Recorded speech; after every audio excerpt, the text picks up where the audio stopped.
दोहराई गई हैं, हर ब्लॉक में स्टेडियम बनेगा, शायद इनको स्टेडियम की परिभाषा समझ में नहीं आती है। आज तक 10 सालों में या इतने सालों में आज तक जो है किसी भी प्रखंड में ढंग का स्टेडियम आज तक नहीं बना है। वही पुरानी बातें जो 5 घंटों में जो है पटना पहुंचेंगे, 4 घंटों में पहुंचेंगे, लेकिन स्थिति क्या है, पुल पुलिया टूटता रहता है, भ्रष्टाचार का भेंट चढ़ता रहता है। एक पुल मेगा जो पुल जो बन रहा है वो एक बार नहीं 3-3 बार टूटता है, फिर भी किसी पे कार्रवाई नहीं होती है। हम लोगों को बिहार की चिंता है और इन लोगों को सरकार बचाने की चिंता है। हम लोगों को लगा कि इस आखिरी बजट में जो इस मौजूदा सरकार जो एनडीए की सरकार है नीतीश कुमार जी के नेतृत्व में, ये इन लोगों का आखिरी बजट है। अब ये लोग दोबारा सत्ता में आने वाले लोग नहीं हैं। आखिरी बजट में हम लोगों ने कल मांग भी की थी कि 200 यूनिट फ्री में बिजली किया जाए, किसानों का जो ऋण है वो माफ किया जाए, उनको फ्री में बिजली उपलब्ध कराया जाए। माई बहन मान योजना के तहत कम से कम 65% ऐसी महिलाएं जिनको खून की कमी है। बिहार प्रदेश में सबसे ज्यादा बौनेपन के शिकार जो होते हैं बच्चे हो रहे हैं पूरे देश में, इनको कम से कम 2,500 रुपया प्रति माह जो है वो दिया जाए। हम लोगों की मांग थी कि गैस सिलेंडर को जो है 500 रुपया कर दिया जाए। वृद्धा पेंशन, विधवा पेंशन, दिव्यांगों का पेंशन 400 से बढ़ा करके ये 1500 रुपए कर दे। लेकिन इसमें कहीं भी इस मौजूदा बजट में इस एनडीए की सरकार ने ध्यान नहीं दिया। लेकिन आखिर कब तक नहीं करेंगे? हम लोग हमेशा इस लड़ाई को लड़ेंगे और इनसे जो है नाक रगड़वा करके भी करवाना पड़े तो महिलाओं के खाते में उनको आर्थिक न्याय दिलवाने का काम हम लोग जरूर करेंगे।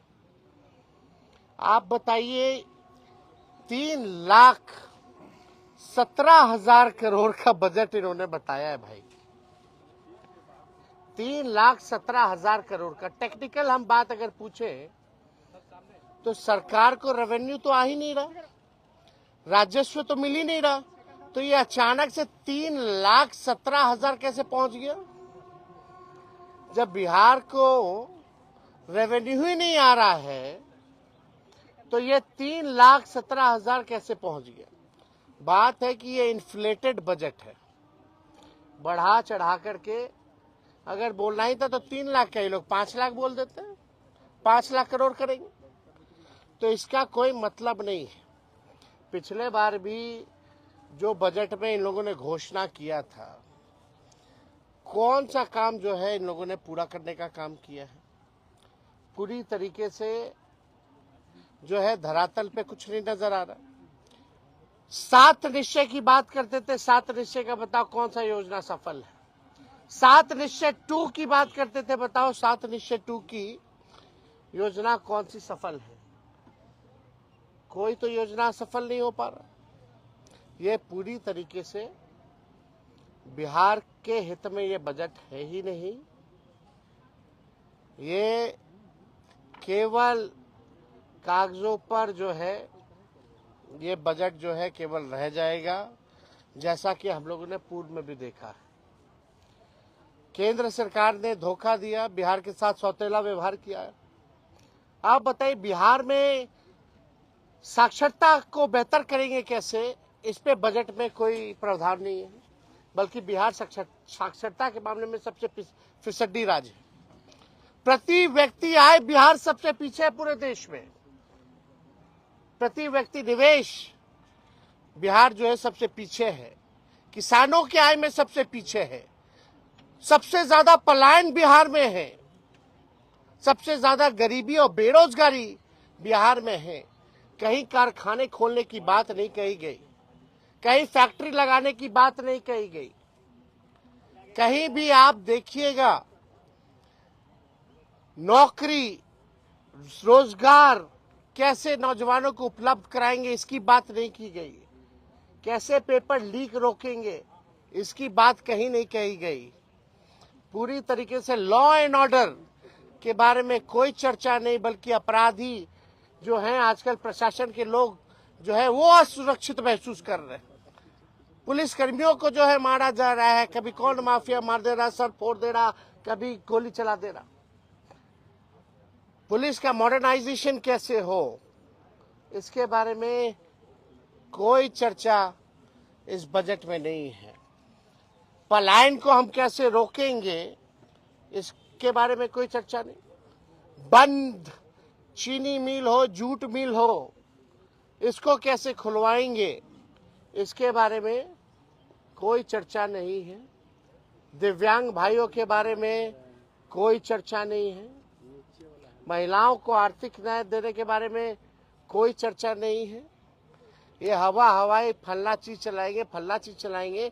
अरे तुम बस चलाओगे, कुछ चलाओगे तो बताओ कितना बस चलाओगे, कहां से चलाओगे, कौन से शहरों में चलेगा, या कैसे ट्रेनिंग दिलवाइएगा, क्या है उसका। केवल हवाई नॉर्मल बिहार ट्रांसपोर्टेशन का बस तो चल नहीं पाता है। आप लोगों ने भी देखा होगा बिहार में ट्रांसपोर्टेशन नाम की कोई चीज नहीं है। और फलना बातें जो है कही जा रही है। गरीबी, बेरोजगारी, पलायन, महंगाई, मिडिल क्लास फैमिली हो या गरीब परिवार हो, महंगाई से सब लोग अफेक्टेड है, लेकिन महंगाई के बारे में कोई चर्चा नहीं की गई। यह पूरी तरीके से बेकार का बजट है, बिहार के हित में नहीं है। और इन लोगों को कोई बिहार कैसे अव्वल राज्यों में आए, बिहार के लोगों की तरक्की कैसे हो, इन लोगों को कोई चिंता नहीं है। हालांकि कल हमारा इस पे डिटेल में सदन में भाषण होगा।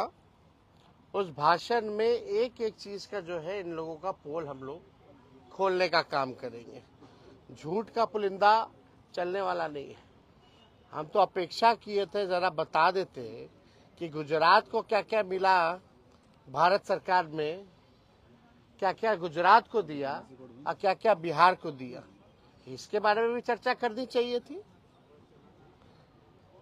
बताना चाहिए था कि बिहार को केंद्र सरकार ने कितना दिया और गुजरात को कितना दिया। तो इसके बारे में कोई चर्चा नहीं। हालांकि अब इस सरकार से बिहार की जनता मायूस तो पहले से ही थी, और इस बजट के बाद ना उम्मीद और इस सरकार से विश्वास जो है लोगों का उठ चुका है। और आने वाले चुनाव में इन एनडीए के लोगों को बिहार की जनता जो है सबक सिखाने का काम करेगी। नीतीश जी तो गले लगा रहे हैं, नीतीश जी तो पूरा गले लगा रहे हैं। महिलाओं के लिए बीजेपी ने बाकी राज्यों में फ्रीबीज का ऐलान किया है। उम्मीद ये की जा रही थी कि बिहार में भी करेंगे, लेकिन आज के बजट में फ्रीबीज का ऐलान नहीं। तो आपको लगता है कि चुनाव नजदीक आएगा तब बीजेपी इस तरीके से ऐलान करेगी? भैया हम लोग लगे हुए, हमने शुरू में भी आज प्रेस कॉन्फ्रेंस में कहा और हमने कल मांग भी की थी कि अगर माई बहन मान योजना का कॉपी भी करना तो कर लीजिए। हमने डेटा भी दिया था। नेशनल हेल्थ का जो सर्वे जो हुआ था उसमें बिहार जो है महिलाओं को खून की कमियां हैं। 65% महिला बहुत बड़ा है। बच्चे जो पैदा होते हैं बौनेपन का शिकार हो जाते हैं, जो भविष्य है। महंगाई है, गरीबी है, इनको आर्थिक न्याय मिलना चाहिए। तो सरकार कितना भी कोशिश कर रहे हैं, हम लोगों को जो भी करना पड़े इन महिलाओं को आर्थिक न्याय दिलाने की, ये हम लोग हमेशा मजबूती ढंग से हम लोग जो है इस बात को मनवाएंगे। और ये लोग नहीं करेंगे तो आने वाला जो हम लोगों का सरकार होने जा रहा है, पहले महीने से ही माई बहन मान योजना, इस योजना की शुरुआत करेंगे और माताएं बहनों को 2500 रुपया हम लोग देंगे। काफी खुश लग रहे थे सम्राट चौधरी का पीठ होगा। भाषण खोखला था तो पीठ ठोक करके नजर उधर करना था। आपसे भी बातचीत नीतीश कुमार के इशारों में हो रही थी। अब कभी आपका इशारों भी में पीठ ठोकते थे वो तो सबका जो जाता है उसी को बोलते हैं कि आप ही लोग है अब भविष्य। आपसे भी तो जो नया लोग मिलता है, नीतीश कुमार जी की आदत है, अब तो आप ही को संभालना है, अब तो आप ही को देखना है। ये भी संभव तो ये तो आदत है। अरे पीठ ठोके ना ठोके, इससे क्या फर्क पड़ने वाला है? आपको भूले नहीं है, आपसे भी आपसे भी इशारों में बातचीत हुई है ना? क्या वो तो हर किसी को इशारा करते रहते हैं। कभी मुंह चबा चबा करके कह रहे थे, हम बोले हम पल्स खा रहे दिखा रहे थे, हमको इशारा कर रहे थे काय मुंह चबा रहे हो, बड़ा नोटिस कर रहे थे हम पे। फिर हमने देखा है भाई पल्स, खाना खा के आए थे तो लंच करके आए थे तो हम पल्स लिए हुए थे, पल्स खा रहे थे। कोई बगल के एक मंत्री जो है नाक खोद रहे थे तो उनको भी नाक खोद करके दिखा रहे थे कायला खोद रहे। तो ये तो मुख्यमंत्री जी की आदत है। अब इसमें नहीं हम कहाँ कौन होते हैं भाई, हमारी हैसियत है। और ऐसा नीतीश जी जैसा कोई मिमिक्री कर सकता है क्या? कोई नहीं कर सकता। अच्छा, ये संभव आपको लगता है कि चुनाव के कुछ महीने पहले फ्री बीज की कुछ घोषणा हो जाए जो आज नहीं हुई है? अब भैया आप उन लोगों से पूछिए, हम लोग तो चाहते थे यही सरकार कर दे, नहीं करेगी तो हम लोग करेंगे। सुनील सिंह मामले में सुप्रीम कोर्ट का फैसला आया, उसके बावजूद जो है सदन में प्रवेश नहीं किया जा रहा है। ये तो तानाशाही है ना भाई। अब नियम कायदा, नियमावली, संविधान, ये एनडीए के लोगों को कोई मतलब है इससे? सुप्रीम कोर्ट का ऑर्डर कोई मतलब थोड़ी रह गया। इसी को ना असल में गुंडा राज और तानाशाही कहते हैं।